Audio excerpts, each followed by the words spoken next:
Two of the three examples in the packet there. Oh, sorry, one last step here. Two of the three examples in the packet of notes that we're going to go over. And then that'll leave one example for us to use as like an opener on Monday. Dealing with verifying our identities.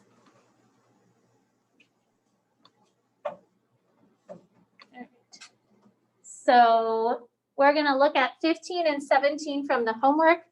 Numbers 14 through about 18, all were kind of the same process. So if you could get one, the others fell kind of into place. But if you didn't know how to get one, then the others might have been a little tricky, but they were all kind of like the same type of problem. So let's just look at the homework first. So I've got 15 and 17. Number 15, if you look at the left side, we have cosine squared minus sine squared, which is not an identity. Sine squared plus cosine squared is, but cosine squared minus sine squared is not. And on the other side, we have 1 minus 2 sine squared. But knowing that you have sine squared and cosine squared in the problem, we do need to try and use the identity sine squared plus cosine squared equals 1. So we're going to try and use that identity because, I mean, there's sine squared and cosine squared in it. Pick a side, it doesn't matter which side, and try and get it to equal the other side. So if I look at the left side of the function, it's a little too far. Here we go. And I say, I'm going to choose the left side. On the right side is just sine squared. So if I need to change the left to make it to the right, what do I need to get rid of on the left side, Jack? Yeah, we need to take the cosine out because it's not on the right side. So we have to get rid of that. If I use the Pythagorean identity and solve it for cosine, we know cosine squared is equal to 1 minus sine squared. I don't want to have cosine, so instead of cosine squared, I will replace it with 1 minus sine squared. And then we still have a minus sine squared, except that it's a b and not an x.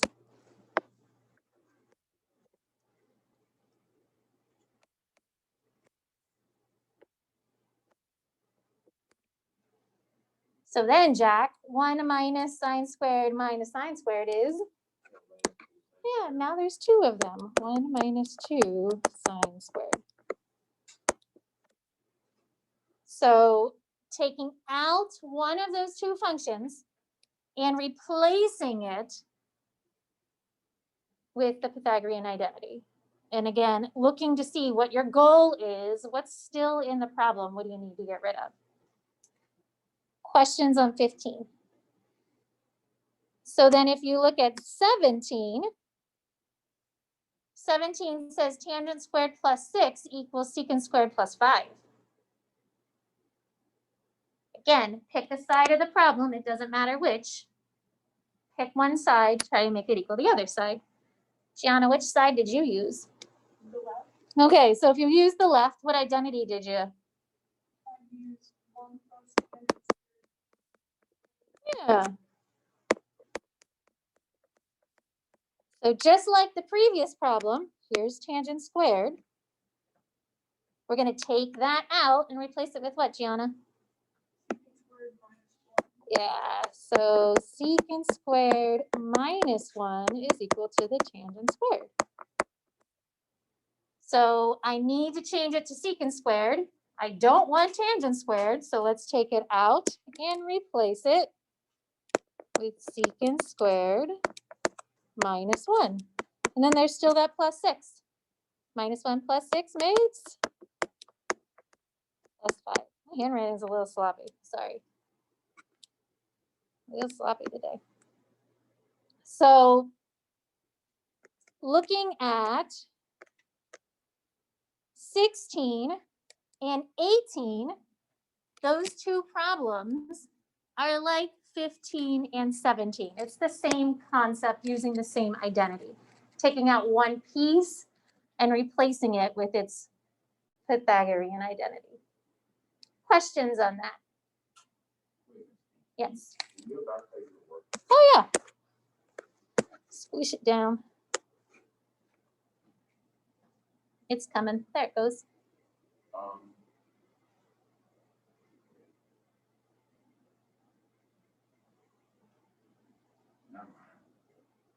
Did you use the other side?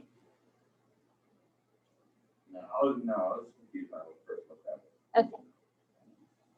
Any other questions that you'd like to go over? 14. Yeah. 14 was with the sign. Yeah, here it is.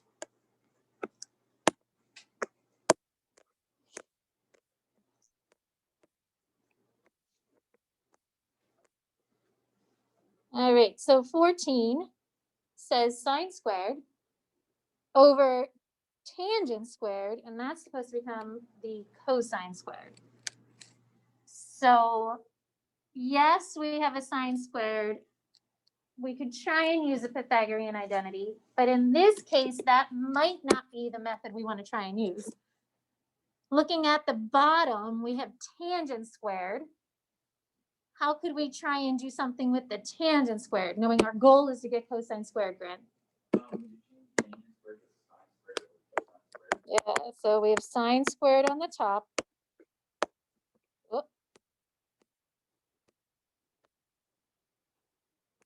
There's our fraction bar. And then he said change tangent squared using the quotient identity. We can make it sine squared over cosine squared. And I'm just going to make the sine squared on top. I'm going to make it over 1. So now I have a fraction in the numerator and I have a fraction in the denominator. So Grant, how can we take care of that? Would you take out those signs? Yeah, you can take out those signs. So when the denominators are the same, they cancel. When the numerators are the same, they cancel because you're multiplying by the reciprocal of that denominator. So when you're dividing, that's really the same as multiplying by the reciprocal. That's why the numerators end up canceling. Because once I change it to multiplying by the reciprocal, my sine squared cancels, and we're just left with cosine squared. So changing tangent squared to its quotient identity, trying to get things just in terms of sine and cosine.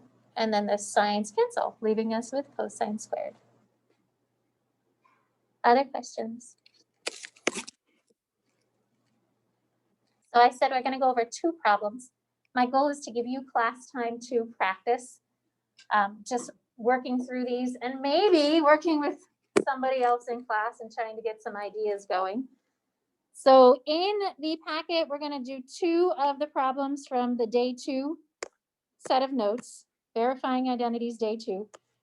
We're going to do example 1 and example 3. So we're going to skip example 2 right now. And we're just going to look at example 1 and example 3. And I would say pretty much it's exactly the same thing. The problems today might just be a little more interesting than the problems from yesterday's homework. So we have sine over 1 plus cosine plus 1 plus cosine over sine. And that's supposed to become 2 secant. We actually did one similar to this.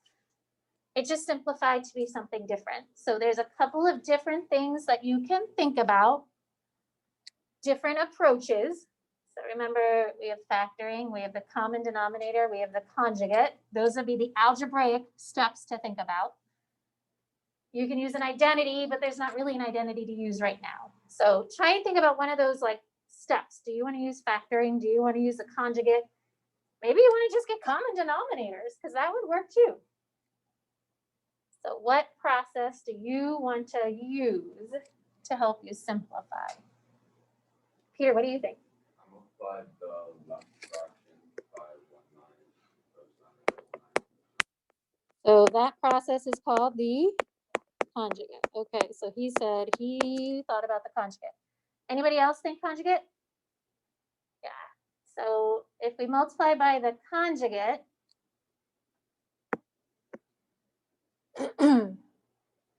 we have the sine minus sine times cosine. And on the bottom, we have 1 minus cosine squared.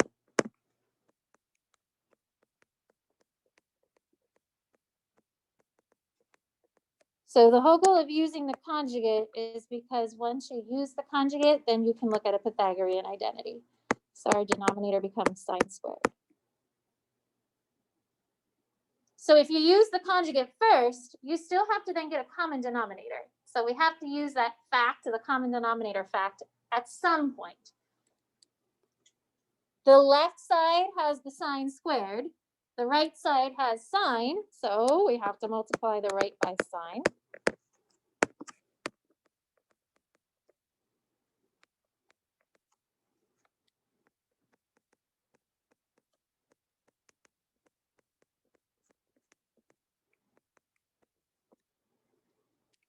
And then, oops, this wasn't supposed to be a square. That's just supposed to be a sine.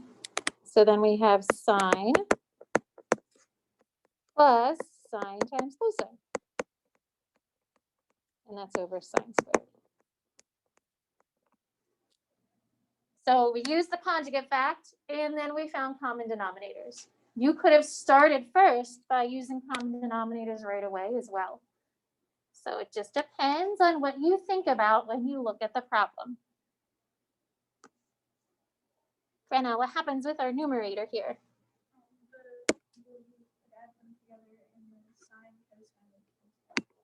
So add them together, sine, cosine cancel. What happens with the sine and sine that's remaining? Yeah, now we have 2 of them. X plus x makes 2x, sine plus sine makes 2 sine. And then I can cancel, and we're left with 2 over the sine. And Brenna, 2 over the sine is 2 cosecant.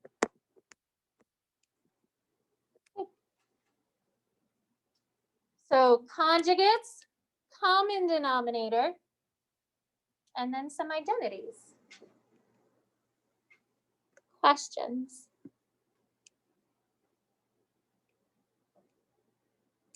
Back on Monday, that problem would have seemed really hard. Not so bad now. So skip example 2, go to example 3. Now remember, the goal is to show that these are equal. You're not doing anything like by moving stuff to one side. You need to pick a side and stick with the side. So just think that you're trying to change the right or the left side to become the right side. So, or start with the right side and change it to the left side, whichever side you want to work on. But you can't do both. So you got to start with the side and go all the way down till it equals or becomes or verifies to the other side. It does not matter which side you use. So pick a side, work with the one side. And they don't cancel. That's an equal sign. Remember, verifying means you're trying to change one side.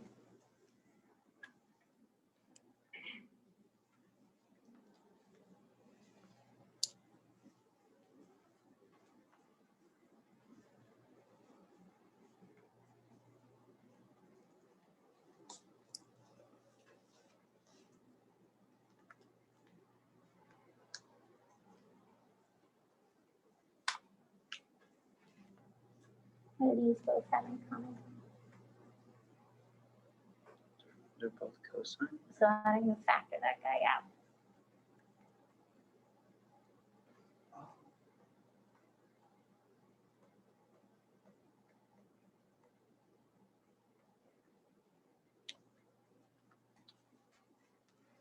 How many of you worked with the left side? The other half started with the right side? I mean, there's only a left and a right, so it doesn't matter which side you start with. You're still going to use a conjugate to help you work through verifying.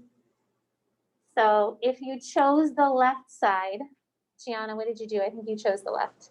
Yeah, I multiplied the numerator and denominator by 1 plus 1. Yeah.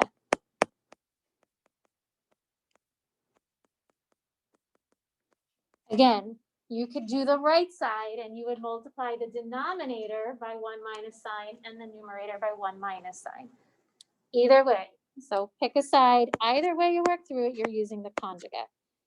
So the top becomes 1 minus sine squared.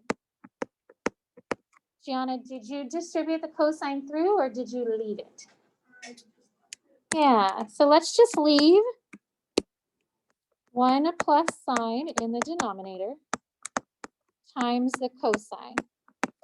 And a reason to want to leave it there is to look to see, like, what is our goal? Our goal is to have 1 plus sine by itself.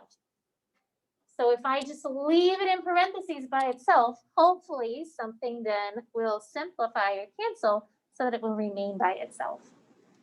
The numerator 1 minus sine squared becomes cosine squared. And again, we just kept 1 plus sine in parentheses as a quantity by itself with the cosine outside. If you distribute it through, you can always pull it back out. So if you did distribute it through, at some point you're just going to have GCF factor it back out. And then our cosine in the denominator cancels with the 1 cosine on the top. And we end up with cosine over 1 minus or 1 plus sine.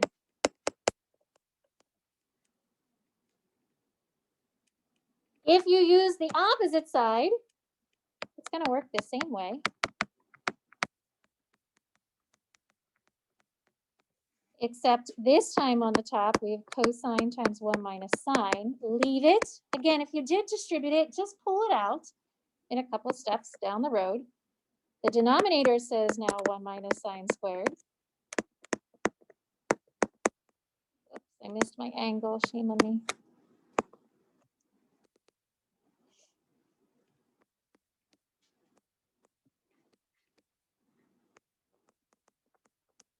And now we have cosine squared in the denominator. So again, the cosine cancels with one of those cosines, and we still have 1 minus sine over cosine. So if you happen to distribute it through, just pull it back out when you realize, hey, probably shouldn't have distributed through. My goal is to have 1 minus sine by itself.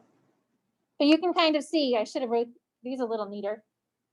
But you can see on the left side and how the right side, they kind of like do the opposite as they work themselves through. So the first step versus the last step, they kind of are like opposites of each other. They meet in the middle. Questions? So I said I wanted to give you guys some time to work, practice, so that I can just walk around and kind of peek over your shoulder to see how you're doing. There is a worksheet that is posted to Google Classroom.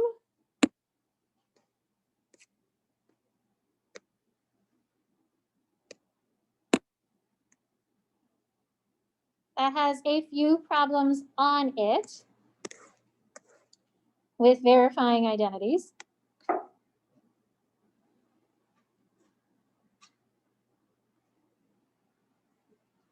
So if you want to start with this worksheet, you can.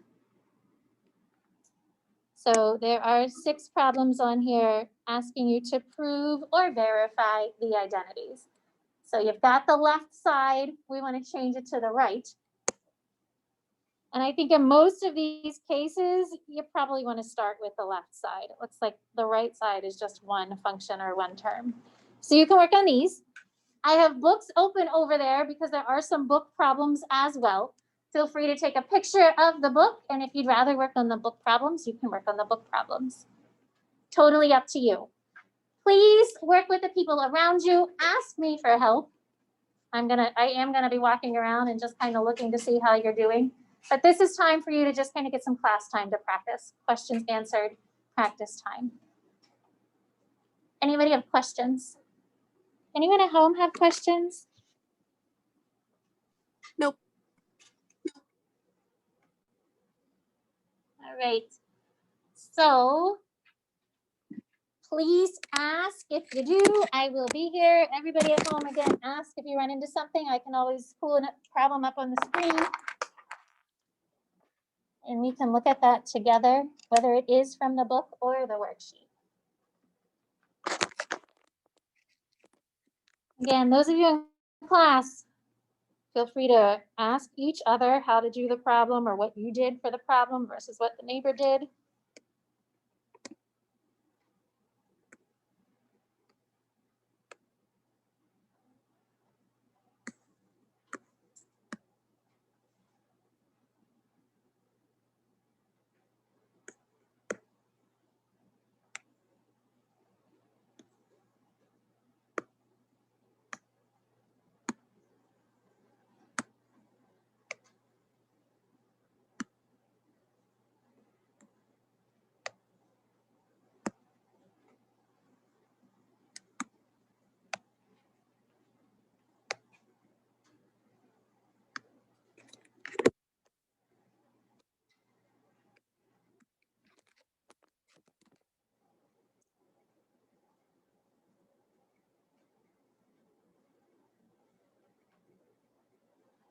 Please let me know if you have questions, if you're stuck. I give you a little guidance.